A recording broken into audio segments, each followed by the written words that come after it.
کہ من فطرت مال، تو فتنے کا لفظ استعمال فرمایا کہ مال کے فتنے سے بچنا.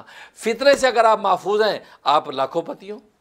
اسلام کے اندر تو کتنا مالدار ہونا چاہیے اس کی لمٹ ہی نہیں ہے، ان لمٹ. کیپٹلزم کے اندر کوئی نہ کوئی لمیٹیشنز ہیں، اور کمیونزم میں لمیٹیشن ہے. اسلام میں تو پروفٹ کی بھی لمیٹیشن نہیں ہے. اگر آپ کی $1 کی چیز $1000 کی بک رہی آپ بیچیں.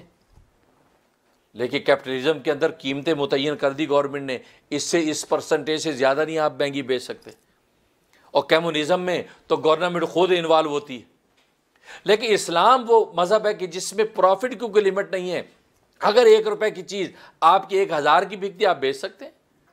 وہ الگ بات ہے کہ اسلام یا اخلاقی طور پہ آپ کو نصیحت کرتا ہے کہ غبن فاحش نہ کرو.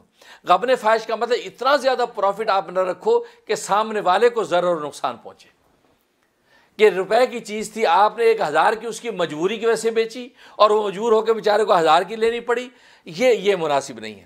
لیکن اگر کسی نے وہ 1000 کی بیچ دی اور دینے والے 1000 دے دیا تو پروفٹ حرام نہیں ہے. اخلاق کی نصیحت ہے آپ کو کہ یہ ایسا کرنا مناسب نہیں ہے کہ آپ دیکھو اس کی مجبوری سے ناجائز فائدہ اٹھا رہے ہیں. تو دیکھو اسلام تو آپ کو مالدار بنانا چاہتا ہے. اسلام آپ کو منع نہیں کرتا مالدار بنے، آپ جتنا چاہے مالدار بن جائیں، وقت کے بادشاہ بن جائیں، خزانوں کے مالک بن جائیں. لیکن بات وہی کہ مال کا جو حق ہے وہ ادا کرتے رہیں. اور مال کا حق کیا ہے؟ سالانہ زکوٰۃ.